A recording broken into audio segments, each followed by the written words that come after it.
You know, there are many people who really admire vintage cars and trucks that have been restored, including yours truly, or kept in immaculate original condition. I mean, so many of the vehicles of the 50s, 60s, and 70s have such character. Joining us to chat about this and a little bit more is Tal Meidinger with the Lethbridge Car Club, the LeBaron's Car Club. Tal, welcome to Bridge City News. Well, thank you for having me. So Tal, first of all, what is the LeBaron's Car Club really all about? Oh, that's a big question. There's a lot of history in the club. We've been around since the early 60s. It's about camaraderie for the common interests of all kinds of automobiles, doesn't matter what you like. There's some great people in the club. There's some people there that'll help you out. If you have a problem with your project, there's lots of experience with people that have been doing this for, I'd hate to say 50 plus years. There's some young guys that are in the club that are just starting out, and they're a great resource. Some of these older gentlemen, older people, but it's the people. I mean, the cars are the excuse or the reason, but it's the people. We got some really great people in our club, and a variety of cars. I mean, all manufacturers, all shapes, sizes, years. Yeah, it's quite the group. You know, I love hearing the stories too, Tal. Like, I talked to this one guy at a recent show in Shiny. He picked up his old Chevelle, a 68 Chevelle, at a Quonset in Pennsylvania, right, of all places. He brought it back, restored it, put about $50,000, $60,000 into it over the last 10 years. It's just amazing the stories that you hear, right? Oh yeah, yeah. We all have our childhood favorites, and some of us spend a lifetime trying to get it. Right? Some of us have it. Like I'm one person that has my car my very first car when I was 16. I have it. And there's a couple of those that are in the club that are the same way. They have their childhood cars, and then there's others that have their favorite all-time car and just haven't had the opportunity to get it yet. Well, So what they've is your had classic car cars. that you've had since you were 16? What is it? It's a 1972 AMC Javelin. Oh, a Javelin. That is incredible. Yeah, Is it the yeah. AMX or just the regular Javelin? Regular SST Javelin. Wow. Javelin. At Yeah, I bought 360? it What's under the hood? at 360. Yeah, for now. But I've been collecting parts over for the last many years to build it like I wanted to when I was a kid, but then I couldn't afford it. So now I've got a bigger motor and other parts and pieces to build what I wanted. So what are the requirements of joining your club then? Is it having a classic vehicle? Not necessarily. A pure interest, for sure. You have to be interested in the car hobby. Um, Having a collector car, having a car of some kind, street rod, a custom, a classic, is also very important because now you tend to feel more of the group, right? You can go to these show and shines, pull up with your car, you sit there and you meet new people and you talk with your buddies from the club and you tell stories about, oh, I remember having that when I was this, or I remember my dad's talking about that when he was young and that kind of stuff. So, oh yeah, you don't have to, definitely not, but it just helps you. It pulls you into the rest of the group. In my family, it's the expression Mopar or no car.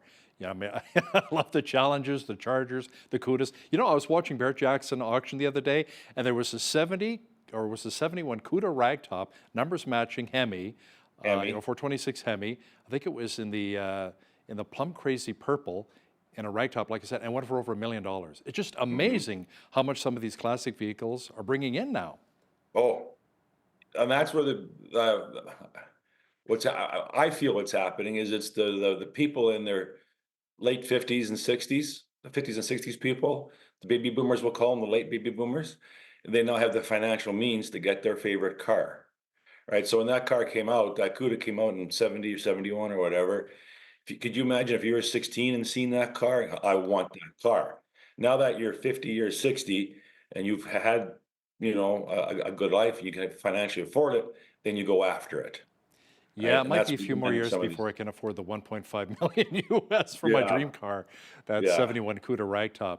Let's circle back to some of the younger people joining your club, though. Why do you think younger people are attracted to some of these hot rods and these classic street machines?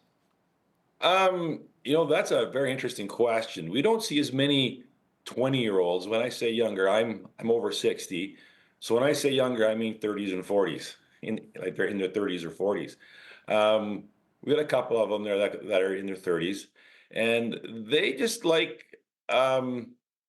there's the nostalgia aspect of it. I don't know. Some of them have had a car member of their family, the uncle, their father, or even older brothers um, that are in the cars, and they're in the cars, and they kind of followed that path. We'll say. I mean, you got the younger guys and girls that are doing the imports and fixing them up and making some incredible pieces of art. We'll call them because they're taking a street machine and making 600-700 horsepower out of a little six-cylinder or four-cylinder. It's amazing. I met some of these young fellows just in the last month or two.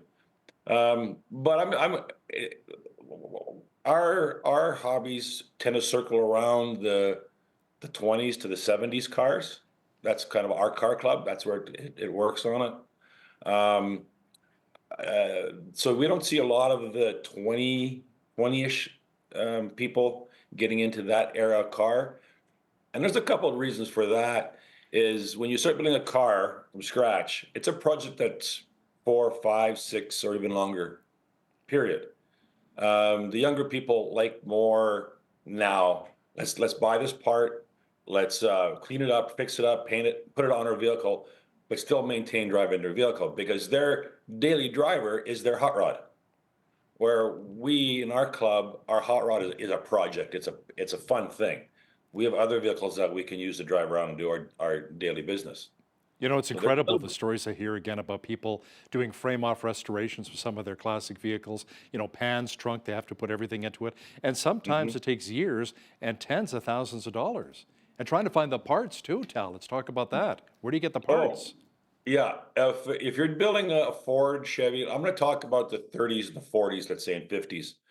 If you're building a Ford or Chevy, part reproductions are pretty good. They're available. The Chrysler products, there are still lots, but not nearly as much as the Ford and the Chevy. So that's easy to find. If you're building um, what they call orphan cars, let's say a Studebaker or a Nash, those you got to start networking with people to find parts. And in some cases, those are very difficult to find, and that takes some time. Oh, absolutely. Do your due diligence, do a little bit of investigative research here, especially online. Now, how about when it comes to building clone cars?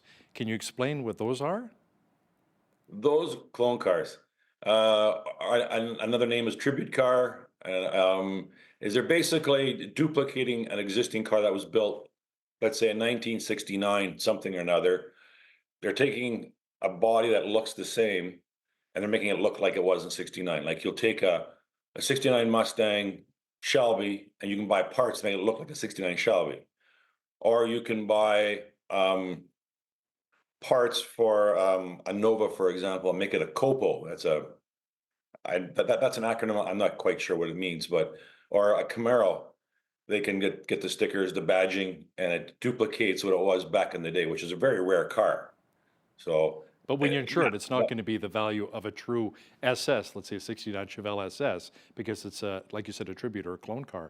As a matter of fact, I talked to an insurance adjuster once and asked him, what about these guys that put a lot of money into these old Fieros, like 84, 86 Fieros, to make them look like Ferraris? They spend a lot of mhm, money, you know, a lot of the body kits and so forth. He says, you know what happens, Hal, when they're in an accident? They're insured for an 84 or 86 Fiero. That's it. yeah, So that's kind of scary if you think about it. If somebody puts 50 or 60 grand into that car, you know, and they get into an accident, you're going to get the yeah, value of an 86 Fiero or 84 yeah, Fiero. yeah. I can't speak towards insurance because the insurance company I deal with is really good. I've had a few collector cars over the years, and sometimes different collector insurance places will insure it for what it is at the moment and not what it was. Okay, like for instance, I had a 1928 Model A Ford Roadster pickup. It's a convertible truck. It was a street rod. If I would insure it for what it was if it was restored and what I had into it, there was a big difference in that, right? I would maybe have insured it for 12 or $15,000 because that's what a restored Model A is worth, give or take. Might be a little higher. My street rod, I had a lot more money into it, so it insured for a lot more, right? So I guess it So really pays to shop around when it comes to insurance companies then, right? it sure does, sure does. Okay. Now, what are Yep. your thoughts of Ford launching an electric SUV and calling it a Mustang? I mean, come on, tell, that's not a Mustang. Or even Ford coming out with a four-cylinder Bronco, not the full-size Bronco with a 302 or 351 motor. Okay, so you're talking to a Ford guy. Okay, let's You hear what you have to say. you cut me. I bleed Ford blue. Yes, when they start naming an electric car a Mustang, that's just not right. I know the marketing behind it and why they've done it, but no, no, it's not a Mustang. It's an electric car. Call it what you want, And how about the right? Bronco, little four-cylinder Bronco? I mean, come on, that's Bronco Light. That's not a real Bronco, is it? That's a good point. Bronco Light is probably the right word.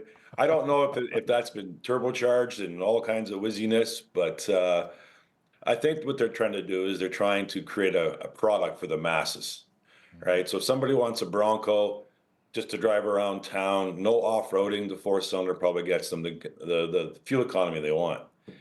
So you Now, get the next person that wants a Bronco to be used as a Bronco, then they got the 5 liter and whatever else to give them the horsepower, so they can go off-roading. So I think they're trying to cover the cover the gambit of potential buyers. yeah, So makes sense. Yeah, good gas mileage. That's one thing about it. Now, one of the events your club likes to host is the old school drag racing. Now, sadly, yeah, this year's races were canceled because of the airport construction that's taking correct. place. But can you explain how the races work and when and where they normally take place? Okay, normally they take place at the end of June, a selected weekend at the end of June, out at the Lethbridge Airport. How it started, it was interesting, or I shouldn't say that. It's kind of a throwback to what they used to do back in the 50s and 60s, which was a simple two guys rolling up to a chalk line on the street, person standing back and dropping their arms in the way they go, and then two guys at the other end watching to see who wins. It's just that's the old school part of it. And we kind of went back to that. We haven't seen that in Southern Alberta for a long time. And our club said, hey, we could do this. Again, I'll refer to some of our members are have been a part of the community a long time, so they know a lot of people and who to chat with. So we got it rolling with the city and with the airport and the county, and we made it happen, and it was a tremendous success. Got lots of great feedback from the community, um, the city, the county, the airport, and the participants. They just thought it was the greatest. Now, what's the So we've fastest been time you've actually seen a car go in a quarter mile The race? myself, the fastest time in a quarter mile. See, we run 1/8 out at the airport 'cause it's too short to run a quarter mile. Oh, okay. But I mean, I was at this drag races up at Edmonton, and I was seeing 6-second quarter miles. But What? yeah, yeah, Wow. Let me ask you something. Do you ever see any Teslas racing muscle cars? yep, yeah. And There's a Tesla here in town, and he brings it out and he races the big power. Yes, he does. how did the Teslas make out against the classic muscle cars? Yes, and he does really well. Wow. Well, I mean, his car is an all-wheel drive electric, so it's instant torque off the line, where a V8 takes time to build the torque up. There's a couple seconds for it to go from its idle state to its highest RPM state, where Tesla or any electric is instant. So that's the advantage they have. I've been to Veradero, Cuba a couple of times, and I've seen a lot of the 1950s, 57 Chevys, 55 Fords, and I look like these are beautifully restored cars, gorgeous cars. But then you pop open the hood, and they're little diesel motors inside under the hood, right? So I'm wondering, Yep. with some of the classic, even muscle cars, would people consider putting an electric motor inside, retrofitting electric motor? Um, Depends who you talk to. To us, traditional Not the um, purists. purists. Well, I mean, if you're a hot rodder, a custom builder, you're not really a purist because you're mixing parts and pieces from different cars to make your own car. But moving to the electric landscape, um, that is kind of a no-no in our custom culture. I think it's a pretty interesting concept. We have seen electric cars done. There was a 57 Chevy done for an automotive show. It's called SEMA in Vegas. It was interesting. There was a number of years ago, there was a 32 Ford Roadster done with an electric. But it's and there is kits where you can buy and do this kind of thing, but it really hasn't hit mainstream. You kind of it's almost frowned upon. So yeah. So Tal, any final thoughts you'd like to share with our viewers who may consider getting involved with your car club?